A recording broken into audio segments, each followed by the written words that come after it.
The Emperor has foreseen a new threat rising against him. The Podwans Podcast. Welcome back to another episode of the Podwans Podcast. We're here to talk about Skeleton Crew episode 4, which debuted on Tuesday. It was a doozy of an episode, if I may say so myself. I really enjoyed it. I think there's lots to talk about. But Hereth, how are you doing today? It's been a week since we've talked about this. How are you doing? How's things? How's life? What are you got going on? Life's pretty good. You know, we got some good old Skeleton Crew, which is always a good time. No alcohol required. So, you know, we're vibing out here for Skeleton Crew. Yeah, Skeleton Crew has been kind of like what we said when we did like the trailer reaction. It's been pleasantly surprising. Like, I'm enjoying it as it goes along more and more. I think it's its own little beast almost of like it's not it's not Andor, but it's also not trying to be Andor. And that's what I like about it. So I think it's we're halfway, which is crazy. We're halfway through the show. I'm excited to see where it goes.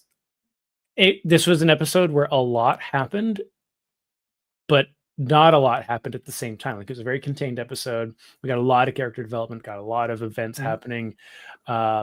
So yeah, we'll talk about it. And we have a couple guests. We have some returning guests. We have all returning guests, but one who I don't think has been on when I've been on.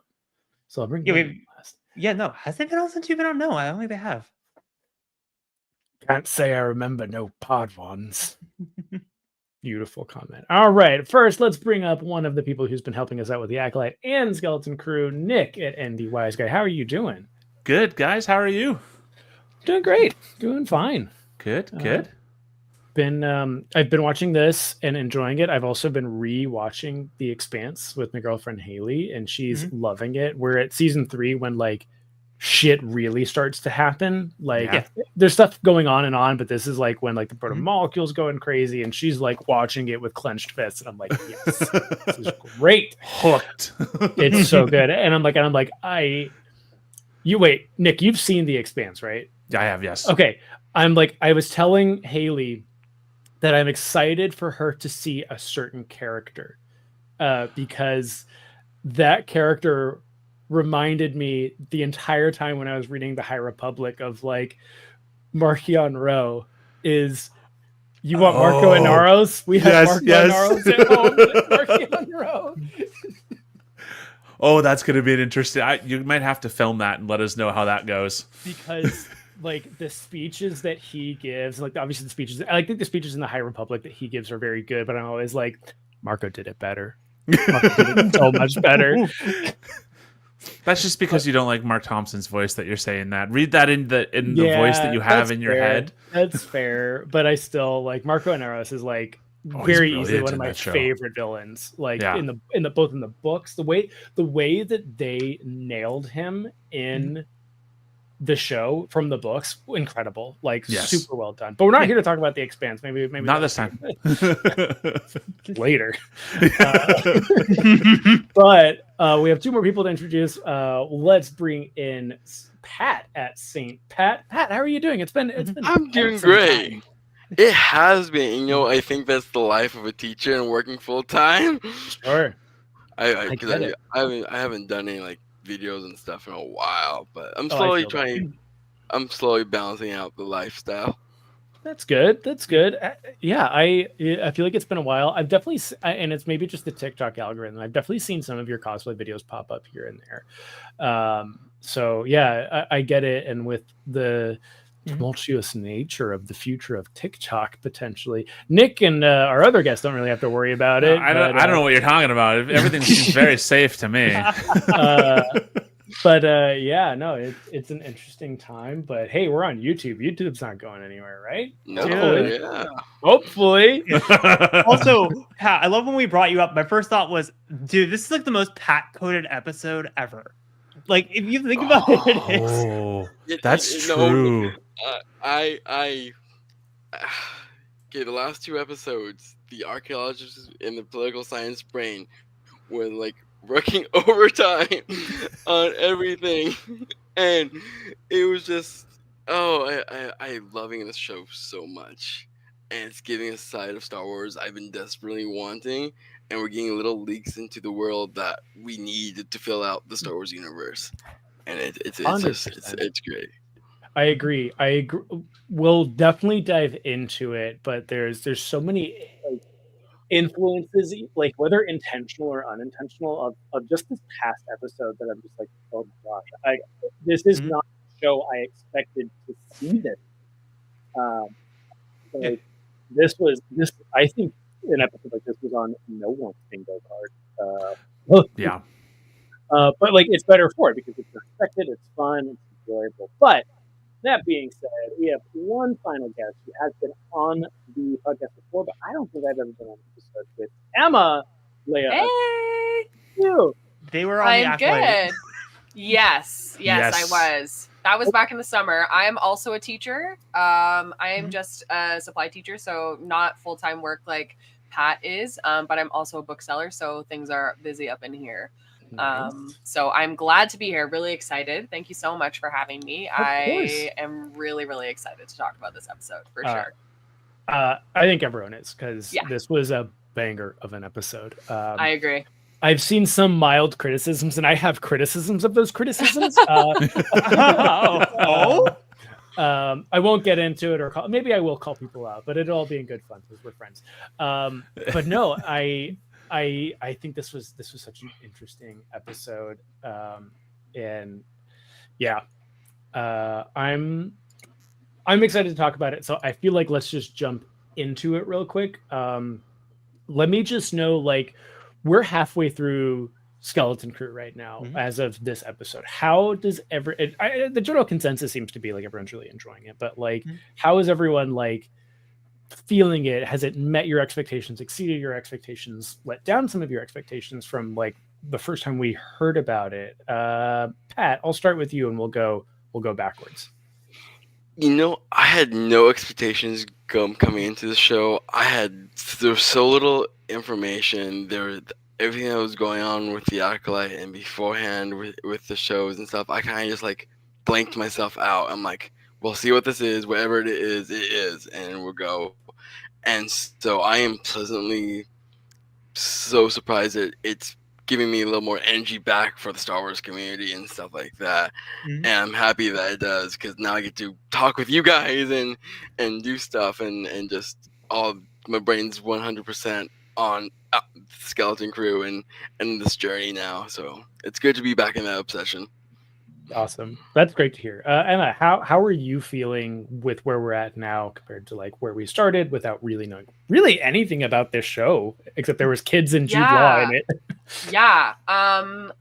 The only information that I really could see was that they were really going for that, what felt like a Spielberg homage, which I think they have nailed. It is definitely evoking The Goonies, Stand By Me, all of those like 80s and 90s kid adventure films and shows that like we grew up on. And I think that like when we talk about Star Wars, a lot of the struggle is, you know, nostalgia bait and like, what are we doing here? Like, it has to be self-referential because that is what it is. Like, that's sort of the whole point. And also we need to do something fresh. I think that this is doing nostalgia in the right way, because it doesn't feel stale. It feels familiar and comfortable, which is what draws you in without it being overdone. That's sort of where I'm at with it right now. I'm not going to lie to you. I have been really pleasantly surprised. I was not like I was excited because I'm always excited about new Star Wars because I just think it's fun to have new stuff. But I wasn't like specifically excited about this show. But now I literally look forward to it every single week. I am actually guffawing, laughing out loud, watching it on my couch by myself, like actually chuckling. The first 2 episodes, I was literally just smiling the whole time. Like I was just having a good time. And I love that for me. I really do, because it's rough out here. I need something that is going to be making me feel good and happy and hopeful. we'll get more into it and sort of those beats that are, sticking out to me. And of course, the Notebook has returned. So The Notebook. I know we are ready to go. But I'm really enjoying it. I have heard, like you said, some of those critiques about this episode, and I think some of them are fair. I think that what is preventing me from perhaps wholeheartedly agreeing with the critiques is that I'm not even necessarily watching it as my 32-year-old self. I'm watching it as my 10-year-old self. And that is feeling really healing as someone who grew up as a child loving the prequels and being made fun of for loving the prequels and being pushed out of fandom spaces because I was a girl. And that obviously has a lot of layers to it, which we can unpack at a later day. But we don't have time to unpack all that. But I am really finding that like that is what is hitting for me, is that it's nostalgia, but like not in a winsome way, in a wow, like how special is it that my child is going to get to watch this and have this as she's growing up. And I wish that I did also. Yeah, I feel like I share a lot of the same thoughts with that, of just like the expectation, anticipation of the show being like, that's new Star Wars, cool, great, awesome, glad to have it, to like, this is so much fun. Like, yes, I'm smiling at Star Wars. Like, look, Andor's my favorite show. I didn't smile once through that show. Tears, only no thoughts, only tears, just pain, TM. It's such a relief to have a show where you're just smiling and having a good time and you feel like you're a part of an adventure, but still like, meaningful as well. Yeah, on 100%. Top of that, yeah, it's 100%. Nick, halfway point. I am loving it so far. I mean, I'm lucky enough. My little one is old enough. We're watching it together every week. They are loving it, which is great. They loved this episode especially that certain Neil moment where it felt like he was just going to collapse right there into a puddle. We will talk about it. We will. I just like you said, it's fun, and I mean, it's been a while since we've been able to enjoy, to me anyways, a Star Wars series that is just fun. It doesn't have to have some big meaning. It doesn't have to have some big impact on the galaxy in Star Wars.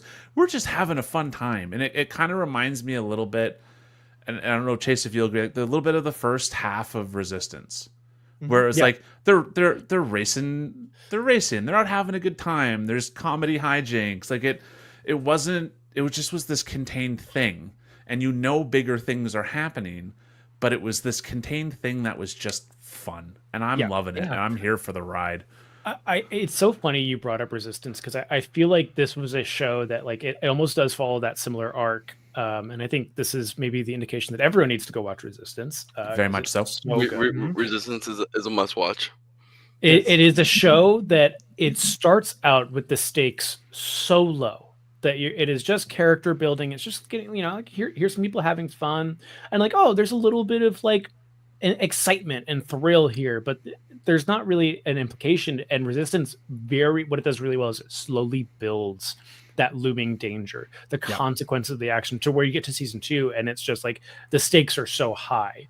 And we're already getting to that point. And obviously the messaging and themes of something like Skeleton Crew are wildly different than Resistance. But like the thing that I think, the thing about Resistance is the moment where the Hansian Prime incident happens in the middle of the show, and you start to realize, oh, this is connected. This affects so many people in so many different ways. Like you do get that Princess Leia on, watching Alderaan be destroyed moment. And I feel like you almost got that in this episode when the kids show up to what they think is at Atten, and it is a wasteland. And it's just one of those things of like, it's really interesting to see these parallels of these different shows and telling similar stories in different ways that have different meanings and stuff like that. But Hereth, now that we're at the halfway point, we've been talking about it week after week. Where are you at? I mean, like I said, during the predictions of the show, I was one of the people that was very like strong, even keel about the show. But man, the show is really, I feel like I was expecting the show to be this good from the start, because like like I said, like like Nick would know, it's like I was joking about it in Star Wars Backside's comment section. I feel like I've been in this fight with John Watts since like teenage year, high school me, like of like getting ready to like defend John Watts and like his writing choices and directing choices. So I was ready, like be like, nope, he already knows this kind of like 80s John Hughes vibes with the Homecoming trilogy. He's gonna do it with Star Wars, with the Goonies and E.T. And honestly, this is more like Treasure Planet now. The more we get into it, but like now that we are fully into this, it's like now the show is cooking with gas, and I'm like, here we go. Told you guys the show was gonna be the sleeper hit of the year. Yeah, no, I think you're right. I think sleeper hit is such a good way to put this, because basically all of us here talked extensively through the discourse of the Acolyte and what a wildly different atmosphere of discussion that was. And it is really interesting to see not that people haven't been critical of the show. They certainly have, like people that have had issues, and I get that, but it is wild that a show like The Acolyte that had so much hype around it, just because of the context of it. It was Jedi versus Sith. It's all it needed to have hype, right? Whereas this show, it was very nebulous as to what it was going to be / could be. And I think that really helped the show at large. If it's just like people weren't setting their expectations at 11. And then when the show comes out and it's like, I think it's very good, but I don't think we're talking master class of anything. And I don't think it needs to be that, but because everyone's expectations were just so, well, let's see what it is. And then when it delivers, it's just very interesting to see how everything unfolds. But kind of diving into the episode, when the kids are taking the ship down to what they think is at Aten, it's almost a MacGuffin, but I felt like right away with the satellites, I'm like, those aren't the same things that we saw as they departed from Aten. Those red beacons basically is kind of what we saw on Aten, and I was like, there's 9 jewels is I think what it was. Did anyone else did anyone else feel like when they landed was like, is there a chance that anything happened or anything like that, or how did everyone feel when they first landed? Go ahead, Lana. No. You go first.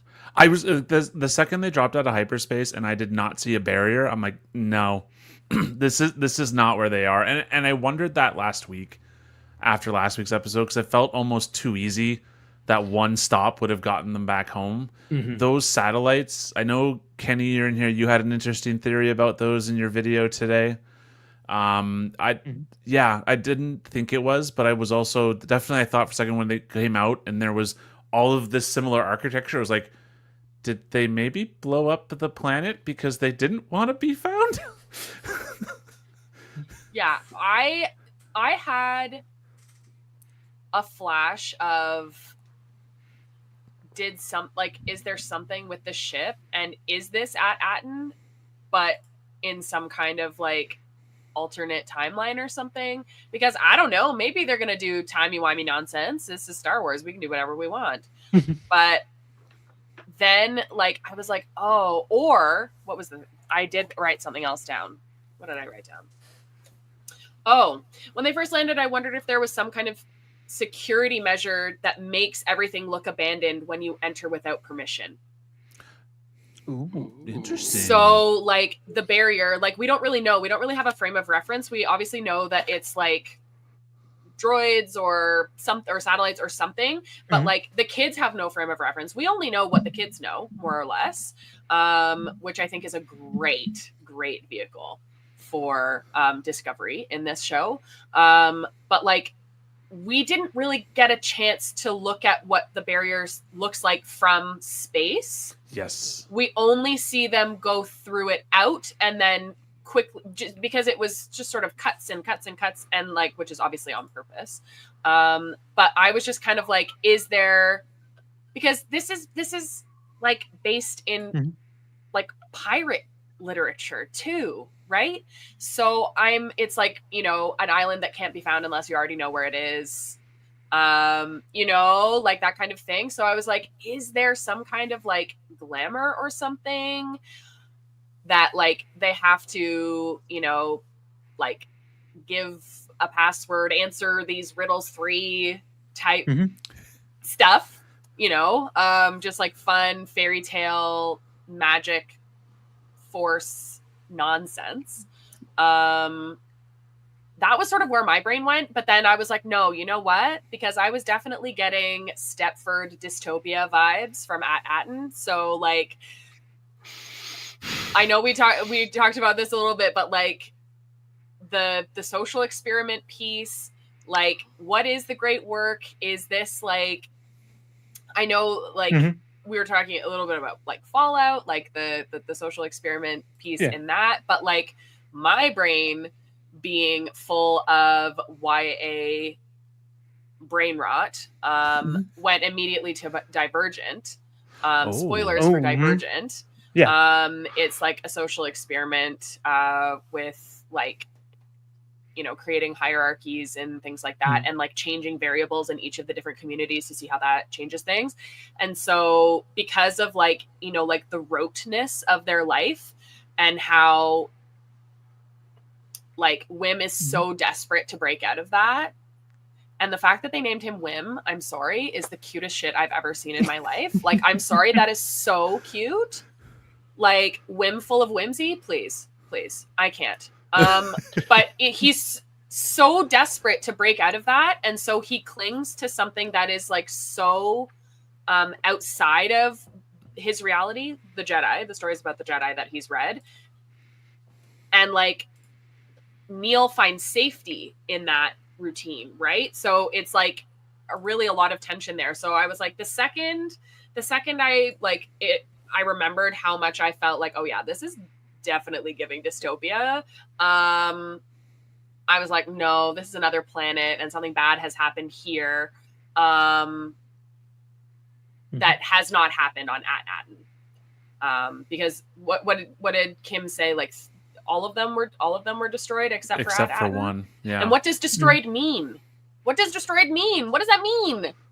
Anyway, that's what I think those satellites are. I think those little orbiting satellites are planetary defense measures. Like they are meant to destroy those planets should the experiment fail. Which or break containment. Well, right? and that begs the question, because we did see similar satellites around at Atten. But as far as we saw, and of course we don't know because they were very intentional with their camera angles.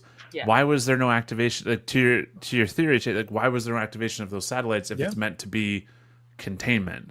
Well, to me, the answer to that would be is because at Arkarn was at like active war, so I don't think they were really, because they even said themselves, they don't really care about who's coming in and out because they're so focused on like getting like supplies from each other with the EOPs and other things. So I think they don't really care about that. Well, Atten is very much like we're staying here, no one in or out. Like I think they're so focused because they're at peace in suburbia America that they don't really care. Peace. And, and something that it really stood out to me, like on this planet, this copy of Atten, we see something that's never even mentioned or speculated on. We see weapons. Yes. And we see a society that knows how to use weapons, how to build weapons, and so my thing is like my brain just immediately go, okay, they're parsing out different societies with different functions, like some sort of like big workspace, and they're each responsible for a separate task to work out, because it's. Like Neil said, there's no even thought of like using a weapon or like, and when the kids look at the weapon, they're like fascinated, like it's something out of a story. None of the security droids you ever see have any type of crowd control measure on them. It's just their presence. Yeah, right. I think what was really cool to see is when we get to like the Troiks. And they, like you said, they do have weapons, but they're not any weapons we've ever seen. They very much feel like they were bolted together. Like these are literally power converters that are just attached to control rods and just, getting as much energy as they can out. So like that I thought was really cool, because it's like, if these are societies that are shut off from the rest of the galaxy, they're not buying blasters from like the same places the Rebellion and the Empire bought their blasters from. They're having to make everything themselves.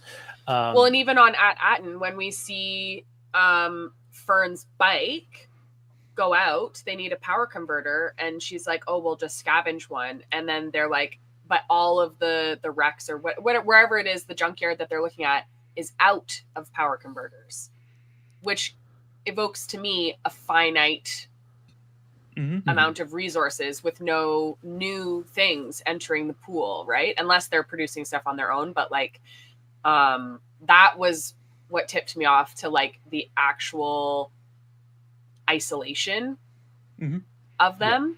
Yeah. And I think like what you mentioned about the weapons is so interesting, because we were talking before we went live about Stargate. They reminded me of the Jaffa weapons, like the staff weapons. The staff weapons, yeah. And like visually, that is what it reminded me of. I don't know if that evoked it for anybody else, but like I found that was really interesting from the perspective of like, I guess like a tribal society versus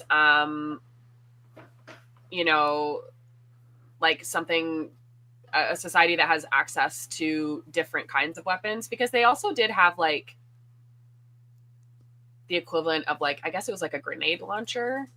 I'm trying to think of like what even, the gun that like the really big one that like knocks Wim over. Like the machine gun. Yeah, rocket launcher. That was what I was looking for. Well, damn, I can't keep my weapons straight here. This planet clearly had some outside communication, because I don't know, maybe it's just that was very clearly an armored battle droid tank. Yep. That they were rolling on. 100%, like a Clone Wars. Yeah, and that the helmets too were very clearly Imperial issue. With the goggles, I noticed it looks like Kylo Ren's helmet, like the it's very Solo when Han. It's the same. I think it's the same helmet that Solo was wearing. Yeah. So clearly this planet, whatever happened to it, for it to drop off as being one of the 9 jewels, something obviously persisted, but clearly some technology persisted too, to be able to have that outside communication and trade, because I really doubt they found an armored tank just hanging around on that planet. Right. Yeah. And it makes me want to go back to like what Pat was saying about like the whole like them kind of going more tribal than Suburbia was. Like the thing that makes me interested in that was the big giant statue without a head. Yes. Looks like they were like the supervisor in this world was more of a king, more of a monarch than what he is in Adan, where he's more of like he's just the supervisor, no head, our boss. Yeah, the statue very much evoked like fascist, like because it looked like he was wearing. Yeah, he looked like he was wearing a suit, if that makes sense, like a business suit, which did not strike me as very Star Wars vibes. As far as like costuming goes, like obviously we've seen like formal wear and stuff, but like there was something about it that was like, I guess like the formative image I have in my head is like those statues of Saddam Hussein like getting knocked over and stuff, like, and it just like looked like a man wearing a business suit. It was a very interesting visual. And then obviously we have, you know, the frame of reference of like statues of the Emperor, right? That are getting knocked over in Return of the Jedi, but those ones are very distinctly stylized, whereas this, it was almost like it felt like modern, it felt contemporary to us rather than Star Warsy, if that makes sense, because it was less stylized. It was a utilitarianism type of thing. Yes. You and I are on the same page here. Cold, hard, functional. It's there to make a statement, and you're being watched. So it's really, I really enjoy that you brought that up, because the one parallel that really evoked for me in this episode was both the book and the movie Children of Men. I don't know if you guys have seen that. Ooh, yes. The other thing that I had was Book of Eli and Mad Max. Yes. So we are on the same Mad Max page. 100%. Where what I love about Children of Men, and it's like one of my most recommended like near future sci-fi It's like so good. books and movies, because like the book and the movie are so wildly different from each other, but they're both great in their own right. It is this dystopian society that is falling apart, but still has maintained itself in some form of order. And I do love like the basest form of like human hierarchical right, like stuff. Like people, you can almost imagine that like people in the world of Children of Men are still like hosting podcasts, despite the fact the world is literally ending before their eyes. Yeah. And there was like the third act of Children of Men, when you do see the grit and the grime behind everything that people have built this facade over. And when you see like the one thing that I brought up in the beginning was like people complaining about like how it was shot and how it was lit, and I was like, I think that was very intentional, and it did feel very Children of Men. It felt like not quite as handy cam as the last act of Children of Men was, but it was very much this like, you don't need to see everything. We don't want you to see everything, because the people here are going to have, you know, all sorts of stuff like impacting their vision and stuff like that. And like the fog of like the literal fog of war that they used when Jod comes by with the EOPs. And it was just like the way that they used, I'm just going to say like that Soviet Cold War era architecture in the overseer or observer's tower, where it was like you almost thought they're going to pan the camera, you need to see a cracked hammer and sickle on the wall. And it was one of those things that like when these episodes were first coming out, it was like, wow, it's so cool that they're not ashamed to wear their influences on their sleeves. Like they're not ashamed to say, we really love the Goonies, we really love Stand By Me, we love It, we love E.T., and we want that feeling to be here, but we're telling our own story. And then in the same show, so seamlessly they can say, we want to show our love and admiration of dystopian sci-fi and where that goes, where you have like some of these like Firefly-esque moments, you have like the Children of Men moments, you have these Stargate moments. Have you guys seen The 100? Have you guys watched that? I have not. The 100? Yeah. Okay. So that is all I will leave it at then, if you haven't seen it, because I would recommend it. It's a very good watch, but like it also sort of evoked that for me because of like the decay of like the society that we know, and then how it has like flourished into something else. And so I think that the kids were having that sort of moment where like they're like, oh, it's the school, oh, it's the supervisor's tower, it's this, but it's a completely different thing. And what I wrote in my notes is like they're seeing their own world in a funhouse mirror.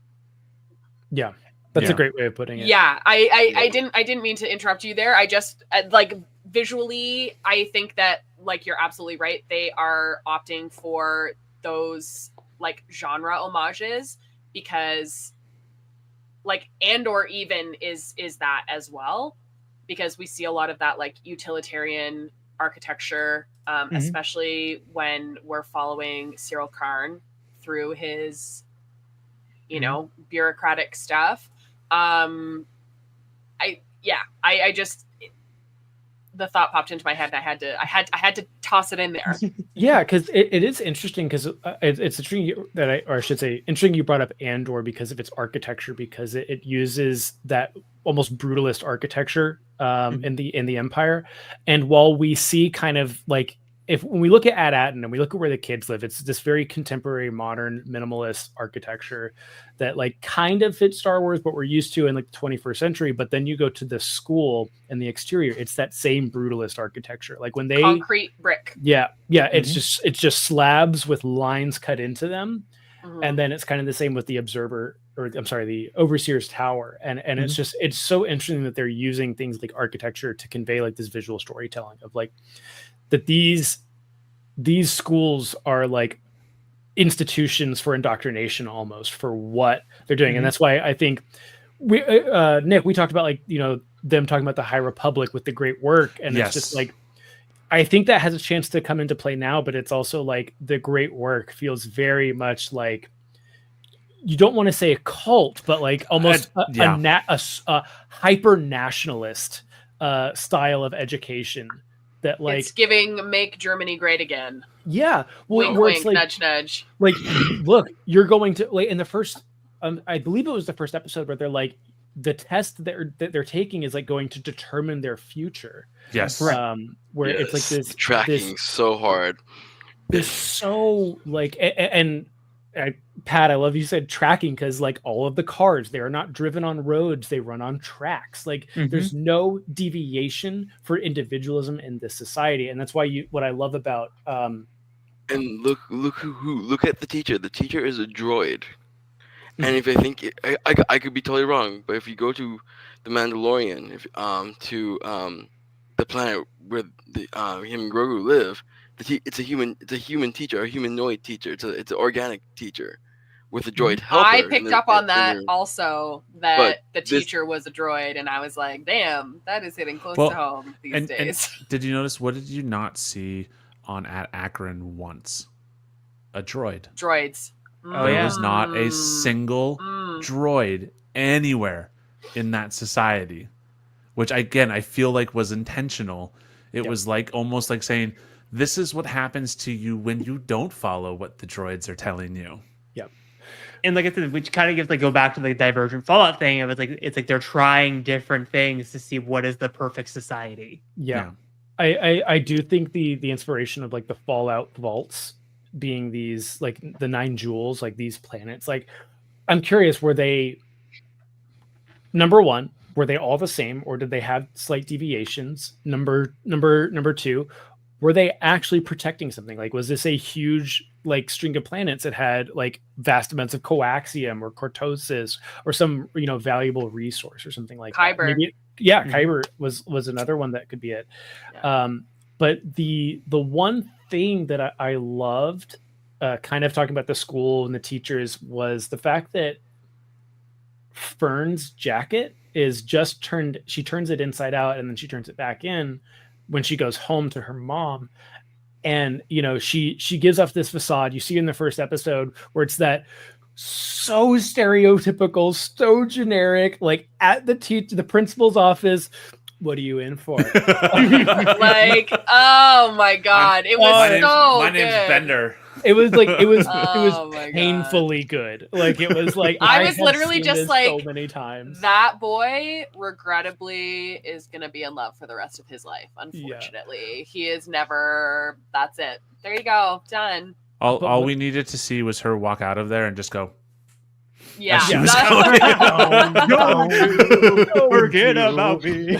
Well, and like it's funny that you mentioned the jacket, because like when I think about it in light of what you were saying about the vehicles being on tracks, that is her big rebellion. Yep. Is she rides a little speeder bike. Yep. Doesn't run on tracks. No. Yep. And then you'll notice like how bad Wim is at riding a bike, because he doesn't go off track ever. No. And we Lord knows Neil never goes off track. Well, not until now. But all right. Whoa. We'll talk about Sir Rizlord Neil. I don't even get me started. No, but I thought that was a really interesting piece, right? Because we have, we had like in episode 1 that nod to American Graffiti with like the race and whatever, and then like that's her rebellion. She has literally no other modality of rebellion, because there are none on Atom. So she rides a speeder bike and she races a speeder bike and wears her jacket inside out.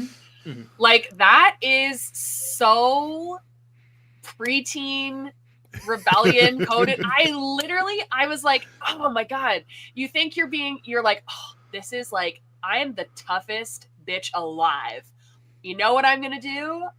This will show you, Mom. I'm going to wear my coat inside out, because she has no modalities for rebellion except in her own appearance, right? Like, It's so crazy. She should have drawn the cool S on her wrist or something like that. You know what? Yes. some eyeliner love a Star because Wars that version is of what a the rest of crust. us did. It was eyeliner. It was safety pins on our clothes. Maybe I'm only speaking for myself on that. But, No, You're safety, definitely not. Safety pins going down the sleeves. Yep. Yeah. I am 32 years old, and I still feel like a rebellious little bitch when I paint my nails black. Okay, all of that being said, in this episode, when they're at the Observer's Tower or Overseer's Tower, I'll never get it right. Her having that emotional revelation, the crack in the confidence. Yes. Because Wim comes up to her and is like, well, what do you want to do, Captain? And she's like, what do you mean, Captain? Like, I'm a child and I almost got all of you killed. And it's so interesting to see from like the last episode where they were shooting cannons at X-Wings, and it was all like the rush and like oh, this is so cool. We're living our pirate adventure. Ha ha ha. And then all of a sudden it's like, Shit got real. There are people with guns pointed at us. Yeah. Well, and she obviously is having that moment of vulnerability, which I did note was so beautiful, such a gorgeous character moment. And then like Wim gives her like an earnest compliment of like admiration. And she, through her own like self and her mother imposed and therefore societally imposed standards of you have to fix everything, you have to be the best, you have to always know what to do. And she doesn't know what to do because she's what, 12, 13? Just a baby. And so she takes him saying like, you'll figure it out, like you're amazing, which is like an earnest comment. Like the way that his like voice breaks a little bit when he's saying it, these kids are acting their little butts off. It's so good. Yeah. But she takes it as him saying, well, you got to fix it. Like you got us into this mess. You got to get us out. And she's like, I can't just fix everything. I can't just figure it out. And then she walks away. Like I'm not a droid. I don't just do what I'm told. And then she figures it out immediately. And I don't think she realized that was like an earnest compliment of admiration from Wim. She felt it as pressure, and he's like, WTF? I was trying to say something nice. Like, what is going on here? Which is like such a typical miscommunication between kids of that age. I love that you brought up that little crack in the confidence because it's a facade. Right? Like she feels tiny and broken on the inside, like a lot of us do at that age, and a lot of pressure because of who her mother is, right? Because her mother is like the head of the school or what. I don't even remember what they said. Undersecretary. Undersecretary, yeah. Like nonsense bureaucratic position title. It just like that crack in the facade, I think, was really meaningful, and I think will be meaningful to a lot of kids for sure. Especially with that award pinned to her jacket. That yes, she is. It seems like in all earnest, she was trying so hard to get rid of, and now it's like she's always looking at it on her jacket, and it's always there. Yeah, I didn't even think of that. Yeah, I love the direction that essentially all the characters have taken. I think KB is probably the one character we haven't seen too much development in, but I have a feeling it's coming, but it's coming in a very big way. Yeah, I also have a theory about that too. I think they already kind of dropped the hint of what it's going to be with in like episode 3 with the whole like, oh, I'm worried about her health. I think it's going to be something health related. It could be.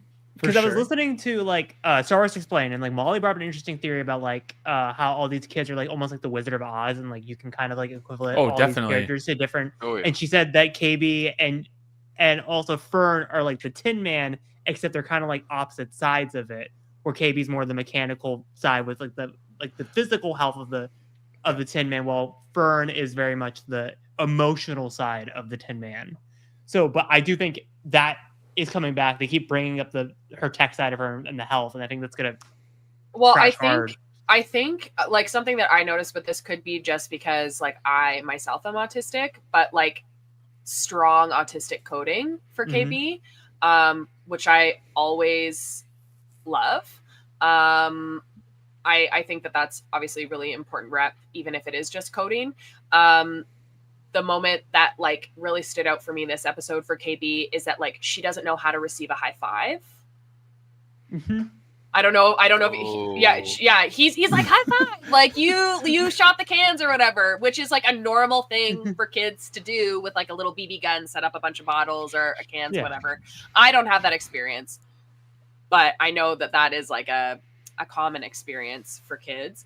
And like she's like, okay, this is an interaction, I guess. And I thought that was really, I don't know, that really stood out to me. But I think you're right about like the health comment, because we haven't seen the only like for fun cybernetic improvements we've seen are the mods in Book of Boba Fett, which I loved for a whole set of different reasons. Yeah. But other than that, we've seen Fennec Shand, who, you know, had her body almost blasted apart. We've seen Luke and Anakin both missing a hand.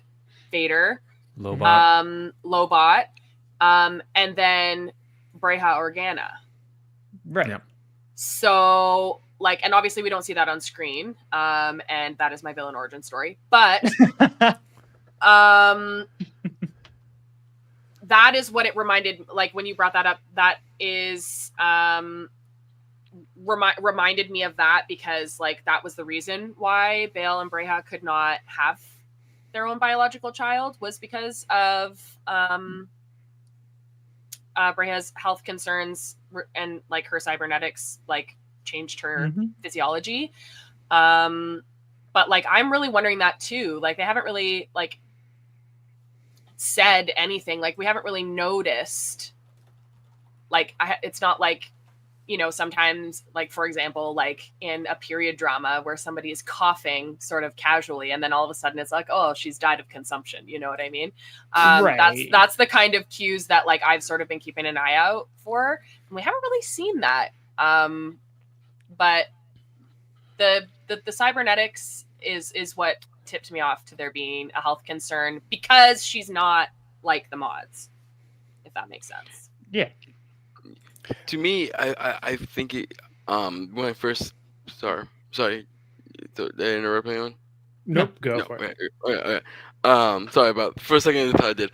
Anyway, Lobot came up really came up, and then Bebo from Rebels is that Adam is very data processing.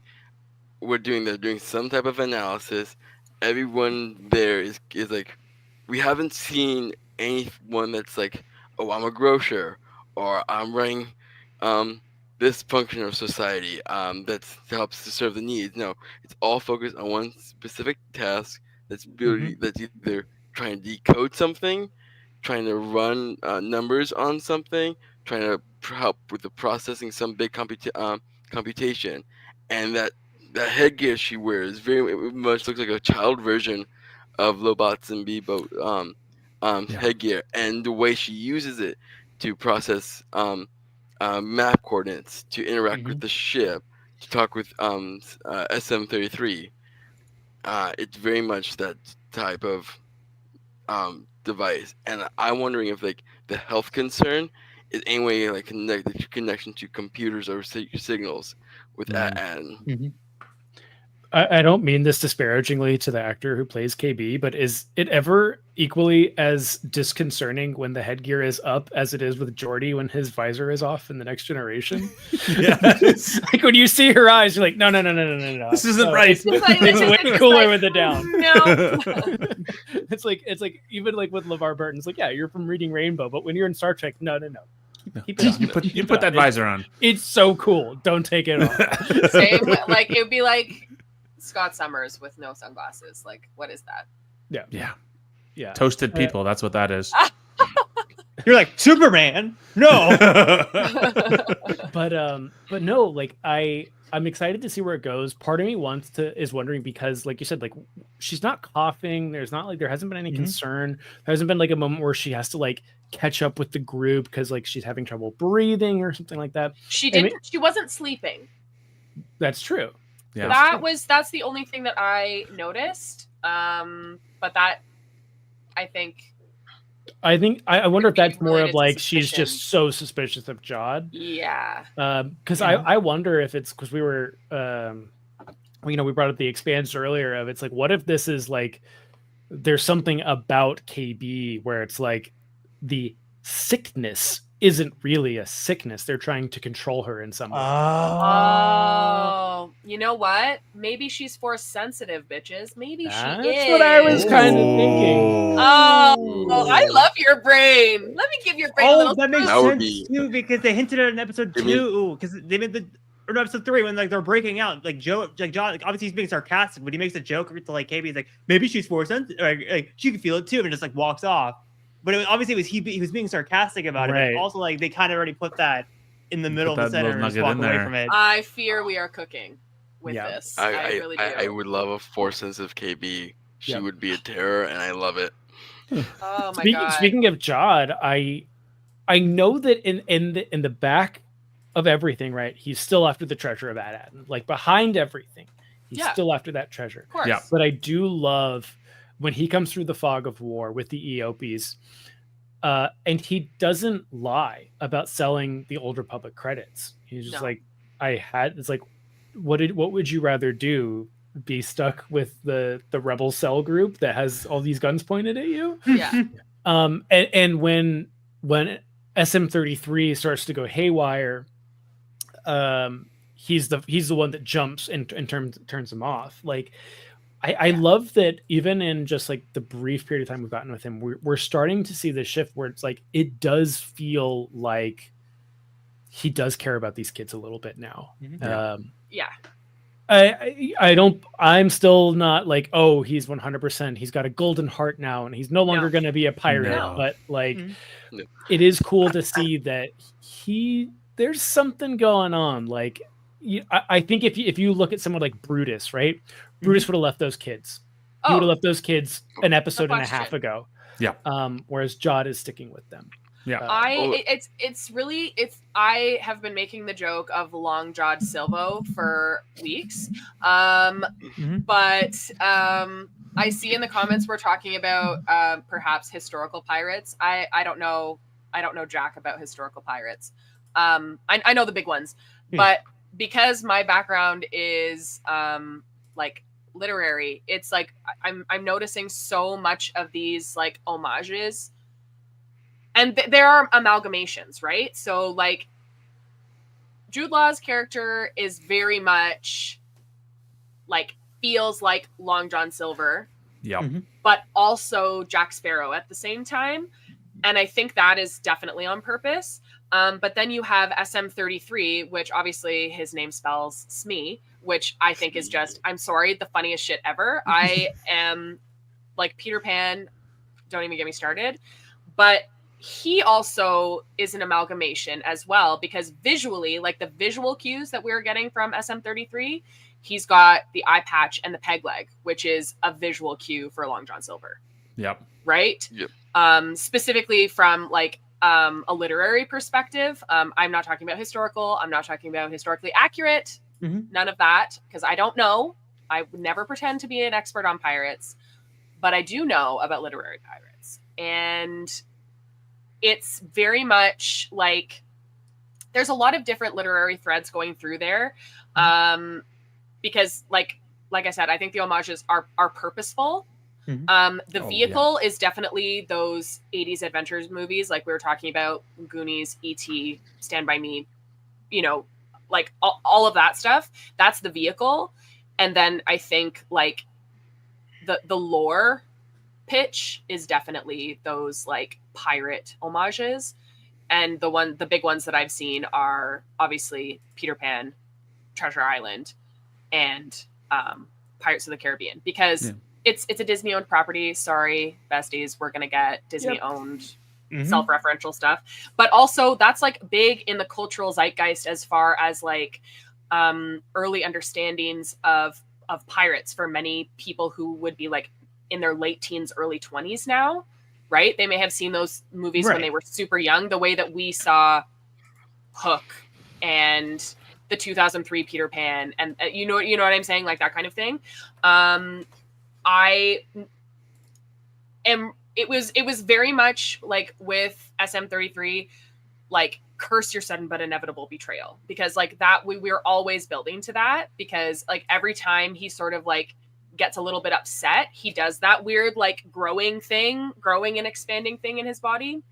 And so like after I like knew that was going to happen, the foreshadowing starts like so early with that. Starts in episode 1. Right? And so like when she cracks it, it was very much, like I said, like a riddle on a treasure map. Like that was very much like pirate adventure lore vibes. And then, like you said, like Jod is the one to shut the robot down. It was sort of an interesting moment, because he's like, there's always a shutdown button. And then I'm like, okay, so is it like, this model of droid, or this droid? Well, I mean, I think we don't know how long he's been on AT-AT. We don't know. True. I mean, he did figure out how to turn him on and off when they were attempting to flee Port Borgo. Oh, so yeah, that might be why he knows where it is. Yes, I don't think it's anything too nefarious there, but it is. I mean, the one thing that I will say, maybe I'm alone in this, I like how little Jude Law has been in this. I like that the focus has been on the kid's story. No. And I do obviously think he's going to have his big moment. It's Jude Law. You don't put Jude Law in a series and not give him something huge. But it has been nice that he's been there to kind of move things along. He's but a not facilitator. To be exactly. Yes. 100%. Yeah, like the one thing I want to say, we're talking about like the literary like reflections, like with the pirates and the pirate ships. The one thing that like that I do love, and it's something I haven't talked about, but it's something that I personally see, is the Onyx Cinder, the ship they're on, is clearly a pirate ship. Yeah. But like it doesn't look like, if you look at the ships, the pirate vessel in Resistance, like that's a pirate ship. Clearly a pirate ship. Yeah. What I do love about the Onyx Cinder is if you look at the Warhammer 40K ships, they are modeled after naval vessels. There are these huge colossal spaceships that are like the sizes of like cities, but they're modeled after like old pirate ships. And I do love that they're using that same style that 40K does, where it's just like, it doesn't look like a pirate ship, but when you see it, it feels like one. And I love that they're doing inspiration that way, kind of like what we talked about with all the other references that this has been pulling from. And it's just one of those things. It's like, even like I said, even if it's unintentional references, just them following all the right steps to get these feelings out of everyone, where it's like, if the when the Imperial Star Destroyer comes up, what's coming. You don't even have to know. Like in the opening shot of A New Hope, like who's the good guy and who's the bad guy immediately. Immediately. And it's something like the Onyx Cinder. Like you don't need sails and a skull and crossbone and like patches on the hull for you to think, oh, that's a pirate ship. But it has to have this almost imposing, strapped together feeling, where it's like you don't want to cross paths with this thing for not the same reasons you would want to cross paths with a Star Destroyer. So I love that, and I do love how they've handled Smee. Like what we were saying is he's Smee from he's Smee. And it's just one of those things that like I love the way that they've handled him, and I love the fact that we can go any direction with him and Jod at this point, where it's like maybe Jod turns a new leaf. Maybe Smee figures out he doesn't have to be a pirate droid, but also they could take this in a direction where it's, because like, if you, like I said, like who would have put child soldiers on the bingo card of Skeleton Crew? No one. Like we can put like, does Jude Law go back to a life of piracy after this? Like, I 100% think so. I really do. It's so hard to say, because like, I know like the big question is he actually force sensitive? Can he actually blah, blah, blah? My answer personally is yes. But like, is it that like he's been running from that And so he was like, what's the worst thing I could be that will get me away from being a Jedi? Kind of thing. Like, what is the opposite of a Jedi? Someone who's only out for themselves. Do you know what I mean? Hondo. Yeah. So, you know, he is very much Hondo Anaka. Yes. If Hondo is going to appear anywhere. He is a scoundrel. He is a pirate. He is out for himself. He wants to get that treasure. Profit is the name of his game. But he's got a girl in every port who's pissed to see him when he shows up. Absolutely. But if there's one thing alongside of the money that he cares about, it's kids. Yes. He cares about kids. And it's so obvious that, like I said, like if Brutus were in charge of this operation, those kids would be in the vacuum of space right now. Yeah. Whereas, but I think that might speak to his background, right? Because I know, like, obviously there's been a lot of speculation, like Nick and I talked about this over text when we were first watching the episodes, and I was like, okay, so he's definitely a youngling or Padawan Order 66 survivor, right? Who was perhaps rescued by a pirate, and that's how he ended up as a pirate. Hondo. But Chase. like, I am praying to all that is unholy. You don't want any. Dave Filoni hasn't has his 66 individual fingers on this project. The kids are talking about.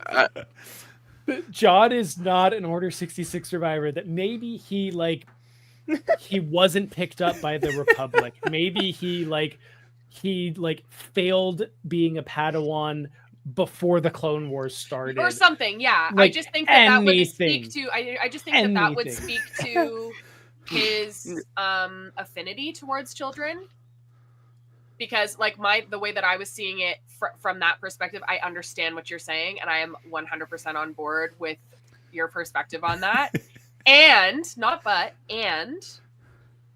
I think that because he felt like he wasn't protected as a child, he has regrettably, okay.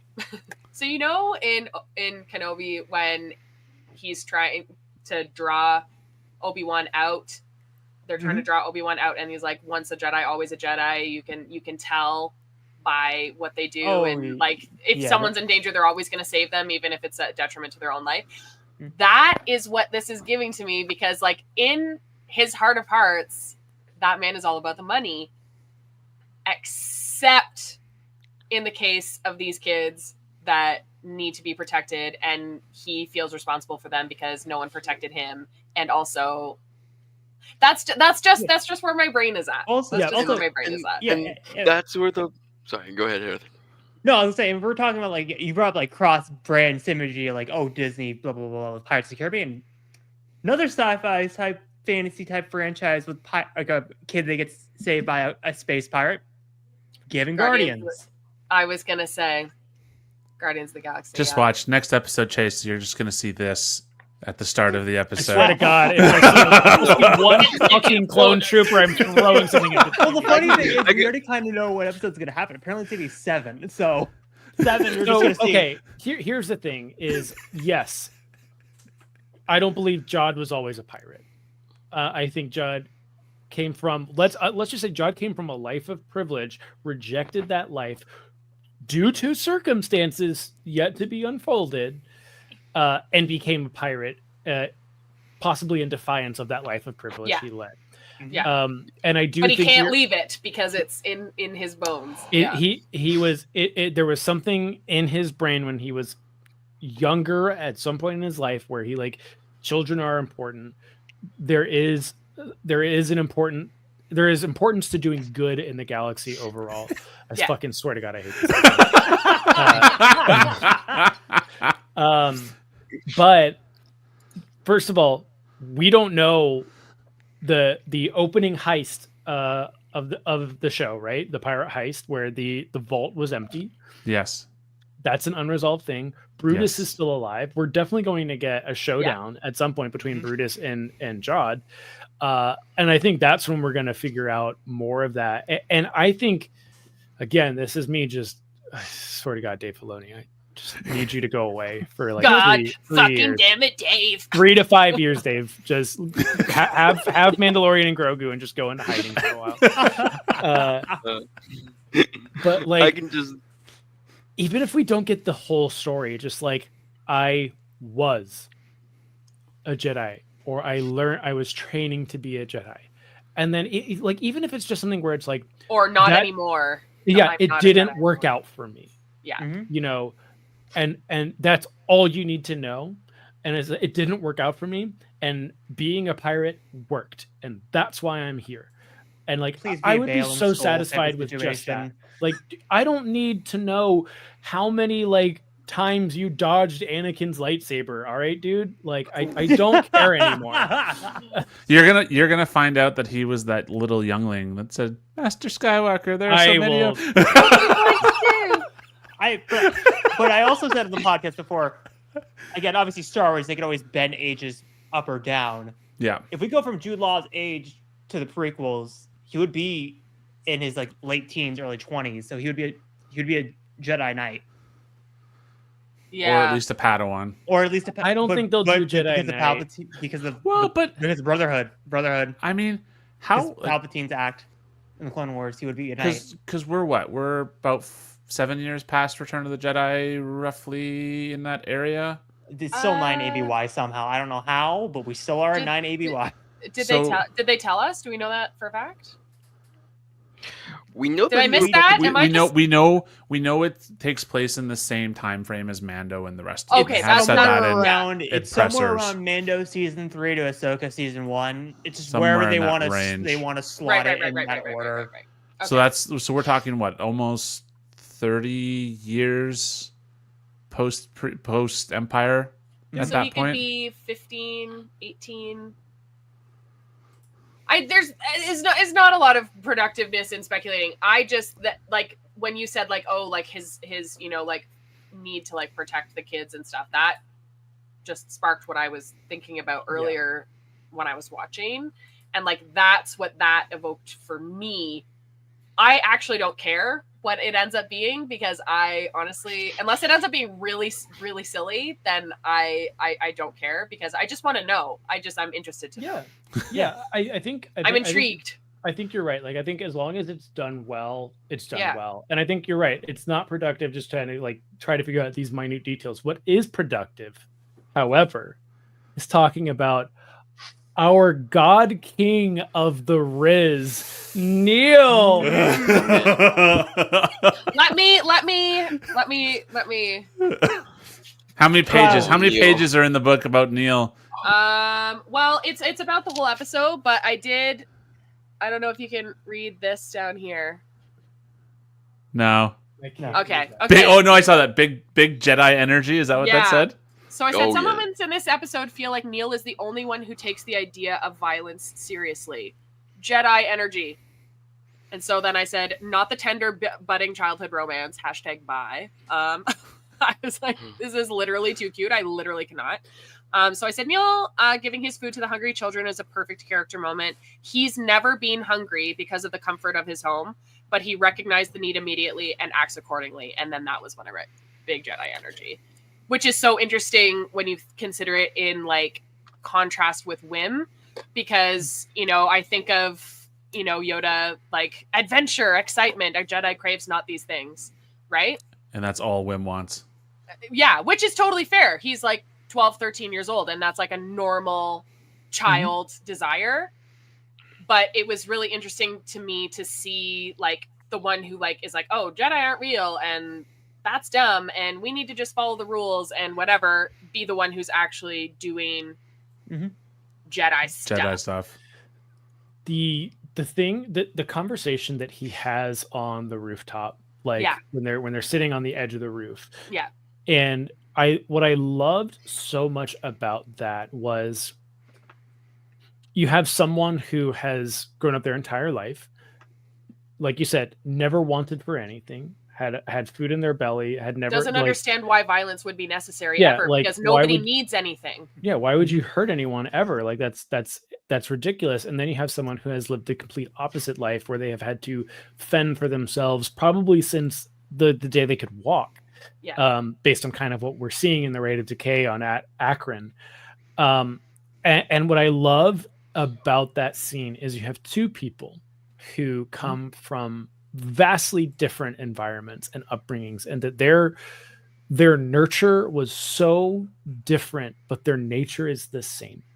Yes. And that they are both good people at the core of it. And it's like, even though Neil can look at her in the eyes and understand she's probably killed someone, she's probably hurt someone very badly, and understand you are a good person, and that she can look at him and say, like, even though you've lived this unbelievably privileged life, that like you haven't struggled and suffered at the same way that I have, I understand that you too are a good person. And not only are there's at no point where either is talking at or down to each other. It is just simply them like collectively and cohesively learning from each other.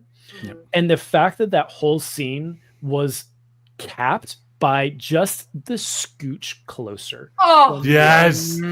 Oh. 13-year-old me would have been eating that shit up. I mean, I am now, but I mean, like, specifically, I would have been like rolling on the floor, screaming, crying, throwing up, because like that was I was. I don't. So It was so good. good. Well, and I really like the duality that you have expressed there of like he's looking at her and he is seeing a child, like a precious life form, and he's saying to her, you should not have to do violence in order to survive. And like that is not fair. Like the way you live is not fair. Like you shouldn't have to live like this. And she's looking at him and saying, you don't have to be afraid all the time. Which rings true later on what I wrote about it, I was like, it's love and friendship that makes Neil brave. Yep. Because she said, like, I'll go with you.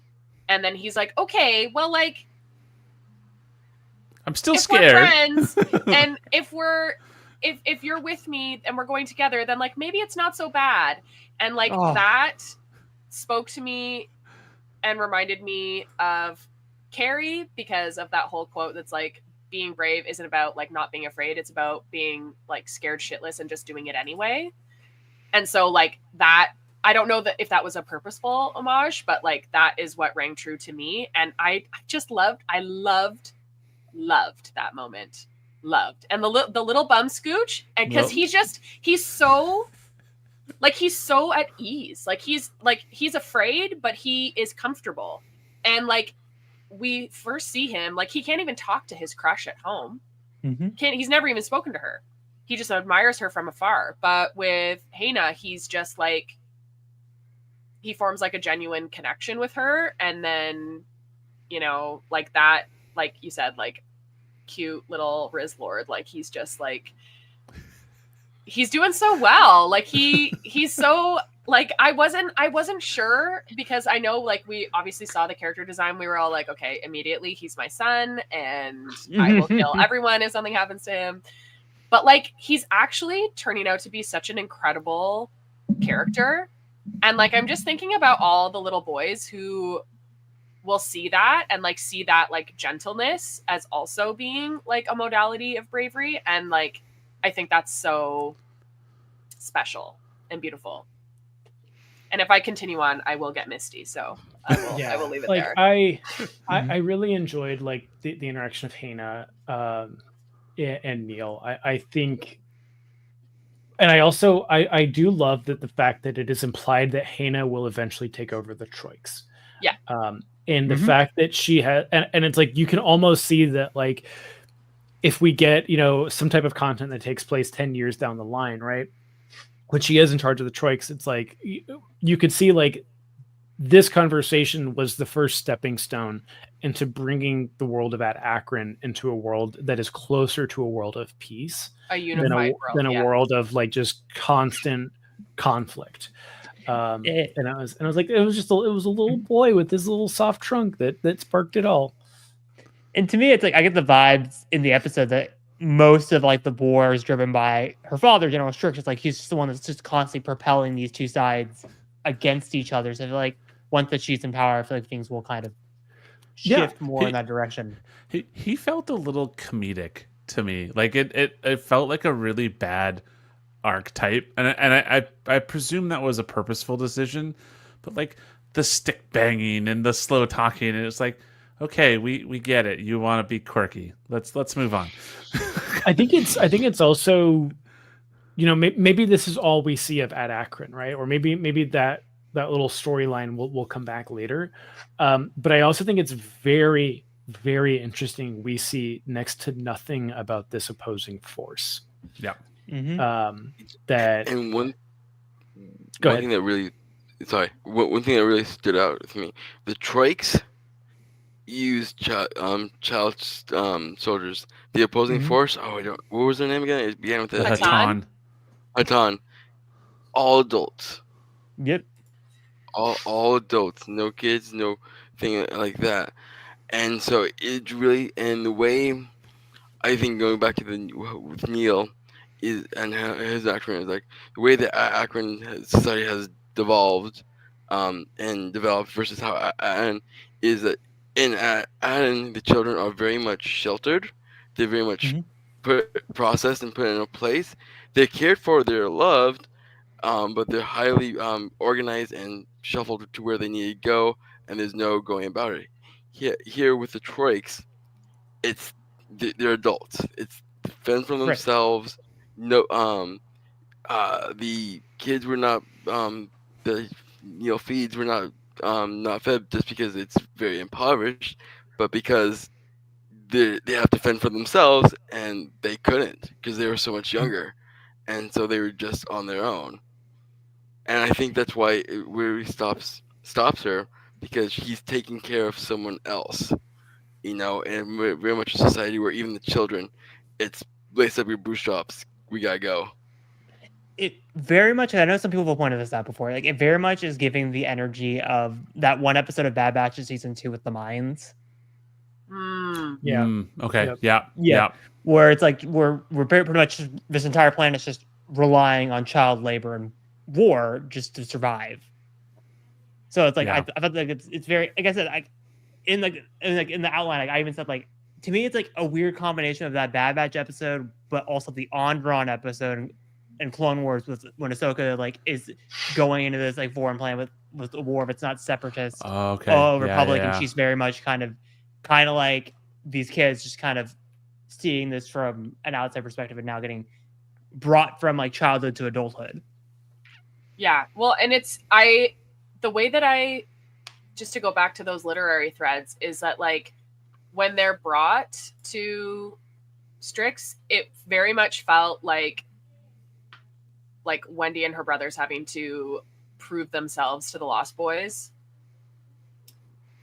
And like a leader who is a leader, but because he's the best we got, and he is a silly goose, but like he's the best we got. Like it takes me back to Hook when you have Rufio, where he's like a child still, but like takes himself very seriously. And so there's like a sort of silliness to his formality and his pride. And so like that was sort of what I got from that, is that like he was talking about, like, oh, we respect our children, whatever. And so I was like, oh, that's like an interesting angle. But like now that you're bringing up like that there were no children fighting for the opposing side, I was like, oh, damn. I don't know how I missed that. Well, and they respect their children, but who's the one leading the surge? Children. The children. Not the adults. Cannon fodder, yeah.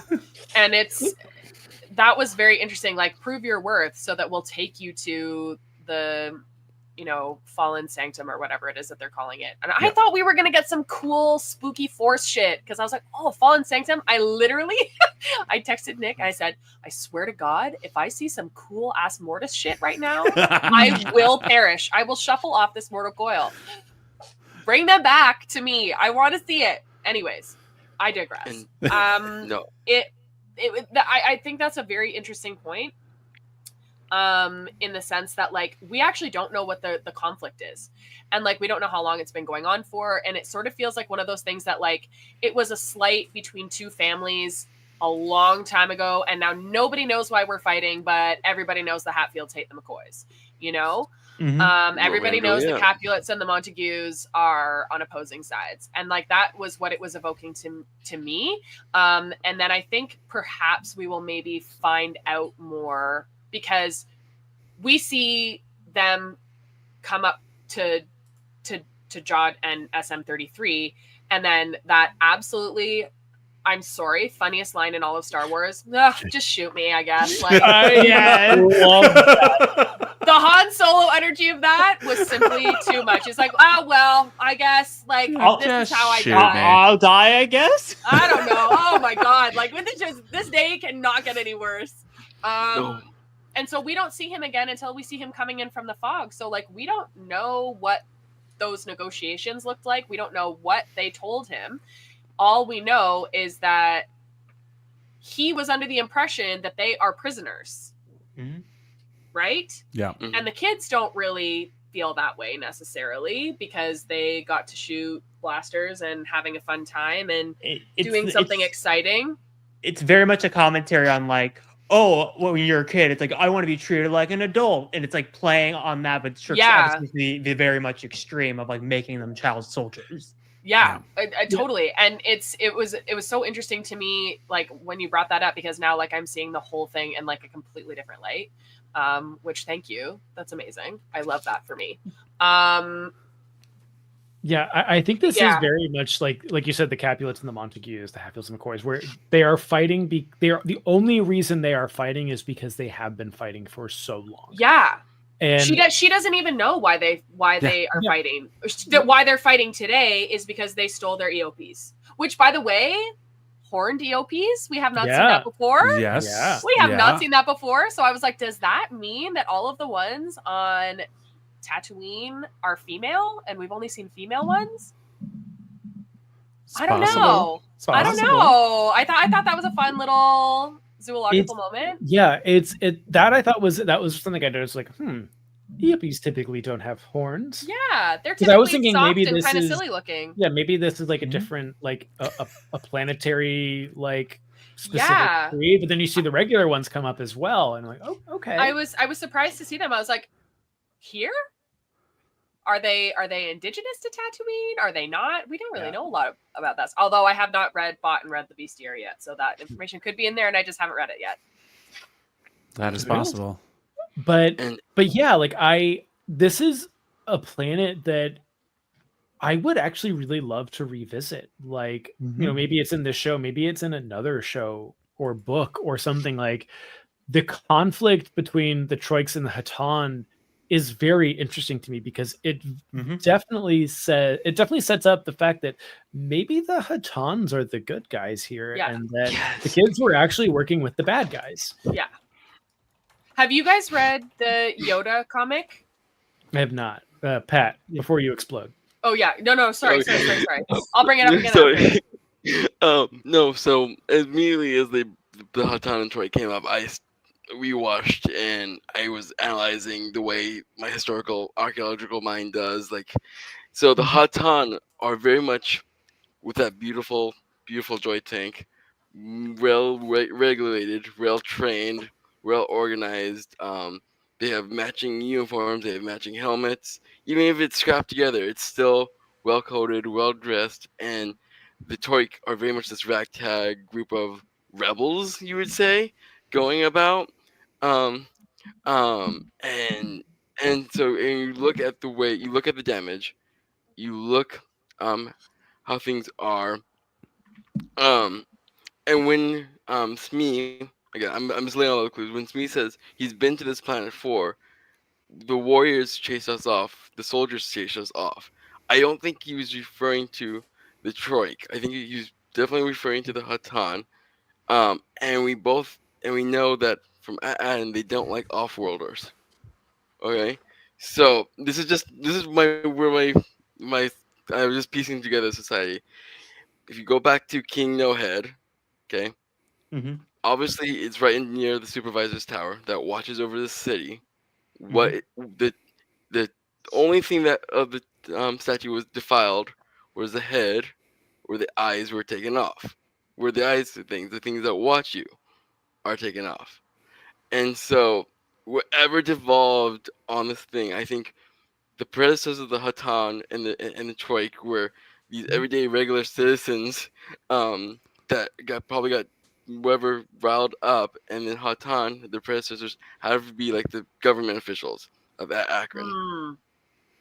The police, And perhaps. Yeah. And that Smee's captain, because they said they were there, and so the Hatan were already formed, or whatever version of the Hatan were there were already formed. But when they got there, and it sounded like all the defiling of the coordinates happened after or simultaneously with this disaster conflict that They happened. perhaps set up a coup.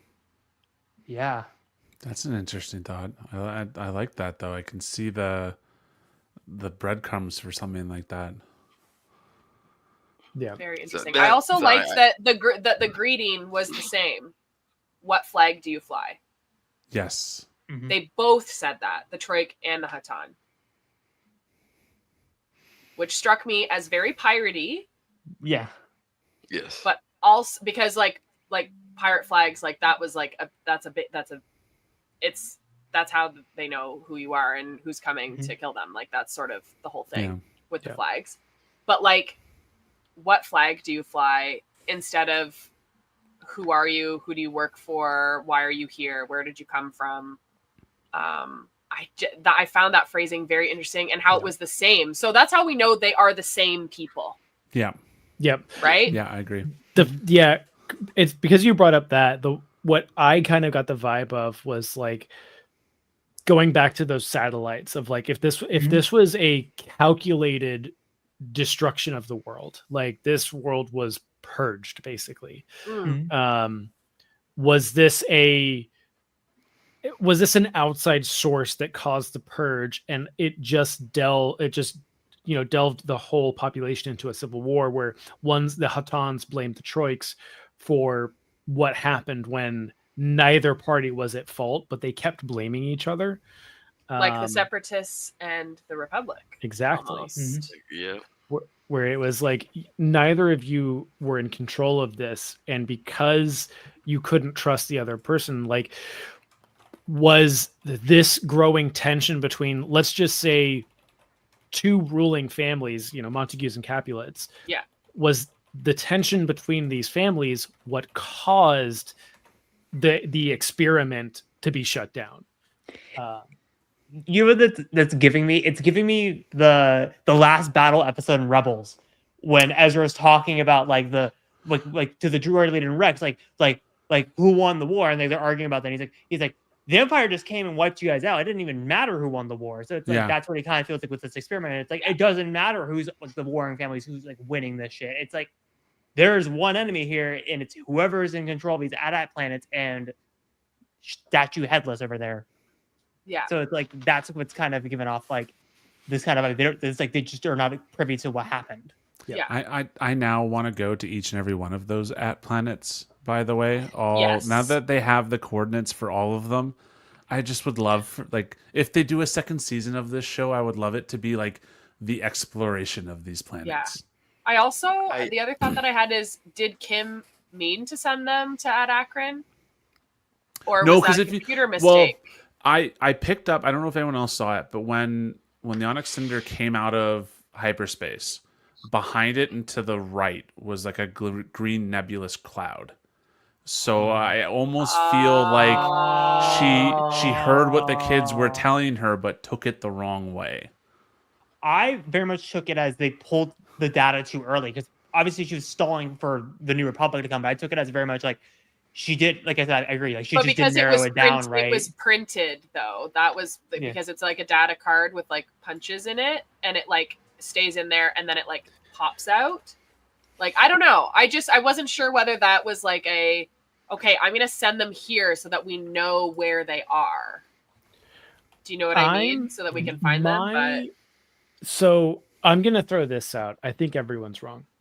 I think she sent them there purposefully because I think Yeah. she knows what's going on the at planets, and she wants the kids to know what's happening on those planets.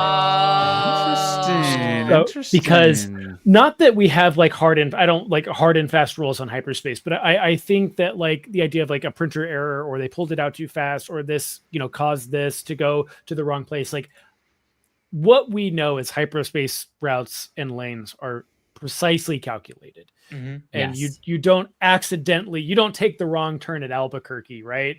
You go exactly where you want to go. And I think like, if they do it that way and they explain it, great. I think she sent them to Ad Akron because I think she's trying to warn them about Ad Aden. Because she's the only person that they have met since they left that knew what Ad Aden was. I think she sent them there on purpose. That's true. Like Okay. you need to know good what point. your world is. And she's one of the only people in Star Wars with a vast amount of paper and physical literature and stones. And, she has and- like paper ephemera and stuff, right? Yep. Like Yeah, and that would make sense for the way that 3 ended because, and with her being like they got away, we know where they're going. Essentially, Yeah. it didn't end on the kids, it didn't end on Job, didn't end up them jumping away. Yeah. It ended with her in the New Republic. Yeah, that's why I was like, did she like that was my question. Like, was I it think she sent a them calculating mistake, or did she send them there so that she'd know where to find them? Yeah. Right. I think she wants them to. I think she Yeah. wants to, and I think that's a point. Like I need to know where they are so that we can send the New Republic to this sector of space. Wherever they may be. Because we Right. don't know are the at planets all in the same star system? Are they in different star systems? How far apart are they? Are they like in a concentral ring or something like Are that? they we don't know. mid-rim, outer rim, Yeah. central? We don't know. So yeah, like I think a lot of that is very much like I'm everything's slowly piecing together. And I think the last thing I'm going to ask is kind of like something I've just been thinking about as we've been talking is the story itself is starting to piece itself together. We're starting to get more and more facts about what happened. Like there is an identical planet that was ravaged. Like we understand that there is treasure somewhere and that where they're from is more than what they think it is. But do you think there's anything that indicates that this is going to lead into anything else we've gotten in this timeline, whether that's the Mandalorian timeline or the sequel timeline? Emma. So visually, the tower, and if you looked at the floor in the tower, and also the ceiling, it looks like an orrery, which is like a you know the opening of Game of Thrones with like the sun and then it's like planets and everything. If you look at the floor, it looks like the rock on that planet in Ahsoka, the planet where they were building the ship to go to get Thrawn. Visually, I don't think that was an accident, that it looked so similar. And then like the pillars, each having a different planet on it, definitely looked like standing stones, which is what they had in Ahsoka. Obviously, a more primitive version of that, like a more like primitive is the wrong word, but like I guess ancient. like traditional or ancient version of that. Whereas like this is obviously built. But that is what that evoked for me. So the other thought that I had that I think is really going to bake your noodles, I really do think it is. I wrote this down. I will truly shit if the captain is the same race as Yoda and Grogu and therefore extremely long-lived to be able to keep At-Aten in thrall. Because I did see a theory about the captain being the supervisor on At-Aten. I think that is actually the case. I and agree so with that. like, because we don't actually have a timeline, but it was like, oh, hundreds of years or whatever. And so I'm like, who do we know that can live that long?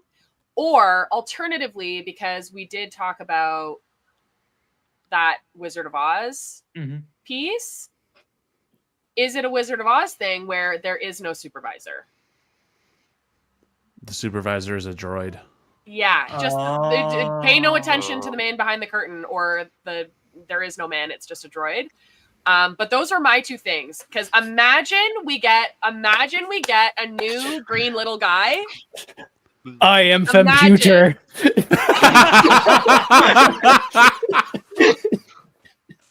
or the pit droid from the Clone Wars with C-3PO. Oh my god, if it's a pit droid. Or like I don't know, something dumb like a gonk droid or something. Something stupid. Oh my god. It's a Rex. It's a Rex droid. In true sci-fi fashion, the supervisor has to be Sigourney Weaver. Like, I'm not Weaver. kidding. If I got some Sigourney Weaver in Star Wars, you would be speaking to my Force Ghost. I am not kidding. Oh my god. So did you just say if you get Sigourney Weaver in Star Wars? Yeah, I said she's in the Mandalorian and Grogu movie. Oh, yeah, she is. No, shut up. I'm serious. No, I'm not. No, I'm not. No, she's good. Okay, I'm gonna. He is. It's not that I don't believe you. It's not that I don't believe you. It's that. It's not that I don't believe you, but I don't believe you and have to look it up for myself. Wait, hold on. We're recording, right? We're gonna watch someone's soul actually leave their body in real time as she realizes this. I'm sure I knew this, and then somehow forgot because I am a bear of very little brain. It's very easy for me. Holy balls! There she is. Anyway, that's all. Okay. Connected. Come for the Akron stay for the Sigourney Weaver. Oh my god! But actually, though, that would be funny as hell. But my thought, I was like, who do we know that is long lived enough that would be able to like keep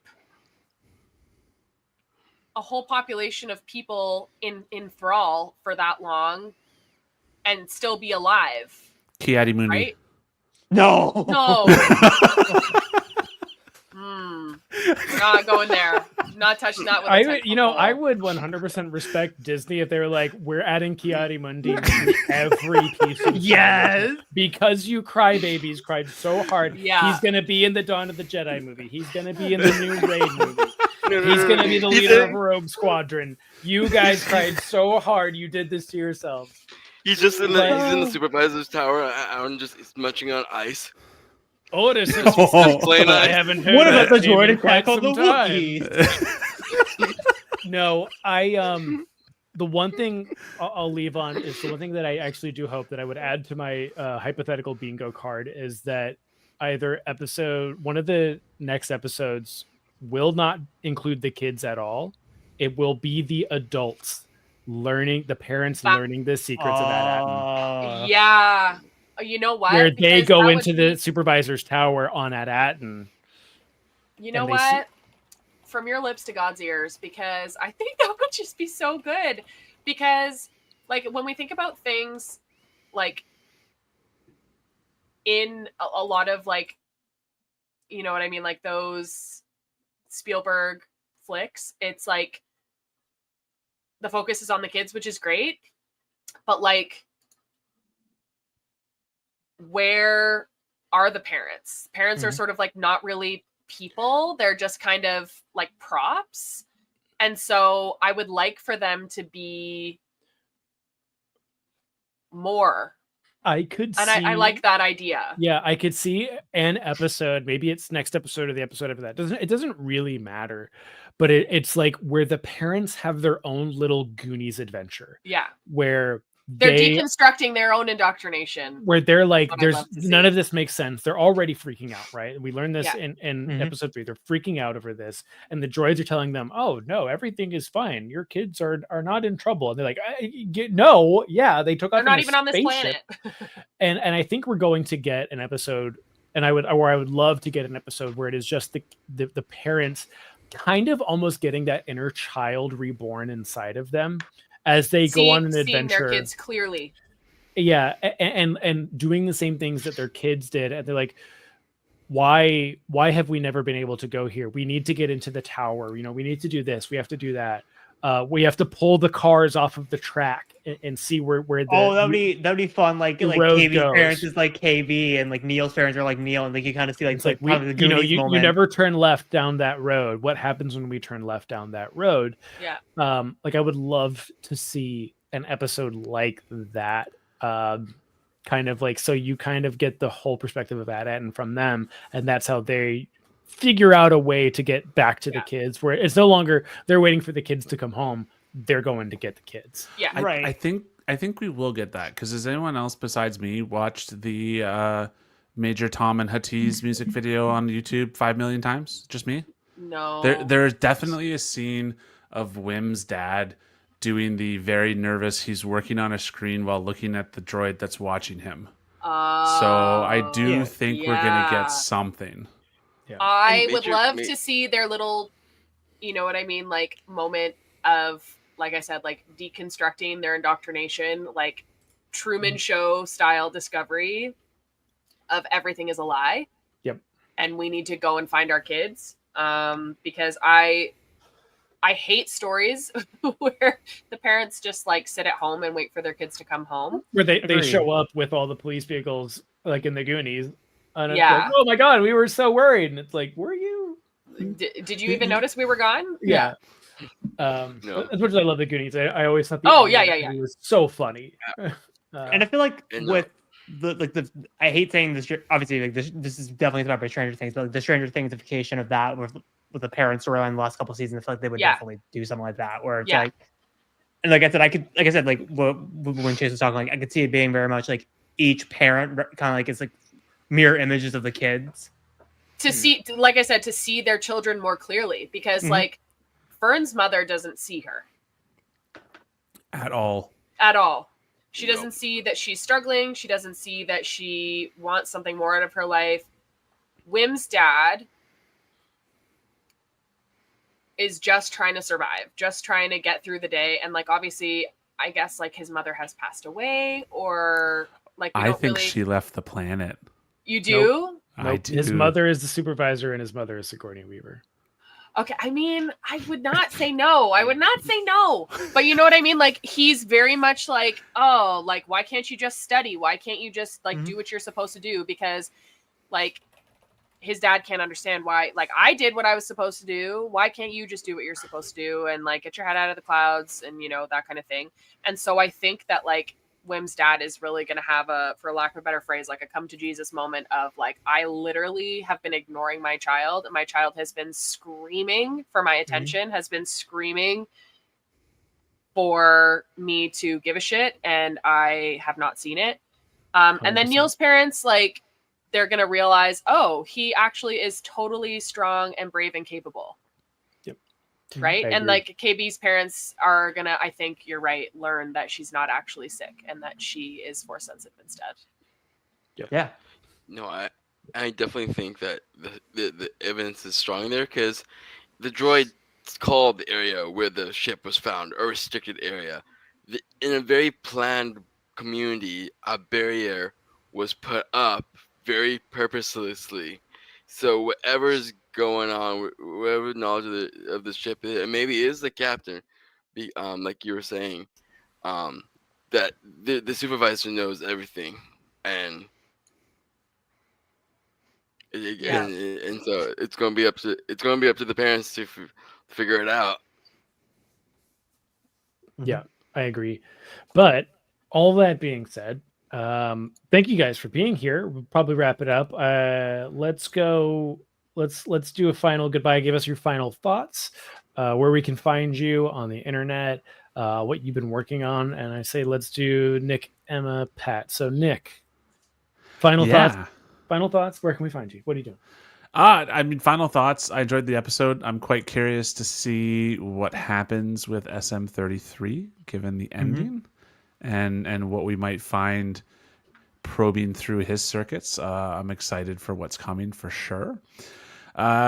People can find me on TikTok and Blue Sky, primarily at ND Wise Guy, where I like to gab a lot about the High Republic and all of the mental anguish that it causes me on a daily basis, while still not putting the books down. And I will be here with you guys, I think, pretty much throughout the rest of the episodes for Skeleton Crew, where we can continue to explore my High Republic brain rot. Nice. All right, Emma. You can find me at Leia Hutslayer everywhere. I am everywhere in the ether. I'm trying to get more back into the swing of things of actually doing the creation part of content creation. 2 jobs and a toddler and raging ADHD is just a cocktail for non-productivity. But I am always screaming, crying, throwing up about stuff on the internet. Most recently today, the Superman trailer. Oh boy. So you can look forward to my thoughts on that coming up. I also am hopefully going to be getting a cute little tutorial on how to turn my tiny Funko Pops that I got from my Star Wars Advent calendar a couple years back into Christmas tree ornaments or holiday tree ornaments. It's just a question of figuring out a rigging to hold my phone so that I don't have to shakily try and do things one-handed. Your girl is a noob, but yeah, you can find me everywhere at Leia Hutslayer. And I would love to have you, so please join me. Absolutely. And Pat. Well, for as long as it lasts in the States, you can find me on TikTok at St. Pat's Separatist Rebel. But I'm glad now that I've branched off to other spaces. St. Pat of Stars on Instagram, and then on Blue Skies, just St. Pat there. And I recently started a YouTube channel for TTRPGs called Roll of the Fates. I've got my first long run campaign up there is Power Rangers. If you're a huge Super Sentai Tokyo fan, go there. It's original team. I got a bunch of great players there. And then I have some upcoming Star Wars one-shots planned with coming up. The first one that will be coming up is taking place in the Rebels era with these 2 amazing people, Nick and Emma. And then hopefully we get some Clone Wars action, and Hereth is going to be a player on that one. Man, Bring on the anarchy. I do love good, like I've seen a lot of good Star Wars puns for like D&D groups. That is really good. I've also heard Gungans and Dragons. Oh my God, stop. Yeah. That's funny. Good. I love hearing these. Those are good. Oh my God. Yeah. And Hereth. In the same vein as Pat, I guess you could find me for the next month on TikTok. Damn you Canadians. And of course you can find me at Hereth Productions on Instagram, Threads, and Blue Sky. And of course, you could find me here at the Pod Ones Podcast. Chase, where can the good people follow you? You can follow me at Forward Into the Black. You can follow me on TikTok. I am of the, contrarian opinion. TikTok's not going anywhere. I'll be happy to eat those crossed. Words. I'll be happy to eat those words. I don't think it's going anywhere. I think it's just one of those things. It's scary that it's a possibility. But I don't think it's going anywhere. But yes, Forward Into Black on TikTok. I've been working on a few YouTube things for Forward Into Black on YouTube. We're mostly probably going to be talking more about Star Citizen as it's developing and probably throwing in some Star Wars stuff there. But I think it's one of those things, especially with YouTube, once you find a niche, you got to stick to that niche. You can't really deviate. TikTok allows a little bit of leniency there, but that's the frustrating thing about YouTube is you really got to stick to something. But that's where I am. But thank you, Nick, Emma, and Pat for being here. Thank you for all of your insight. This was an awesome conversation. Great insight and just great theories and just great insights on the episode as a whole. So thank you all so much for being here. But that being said, thanks to everyone in the audience, and we will see you guys next week talking about Skeleton Crew again. See ya.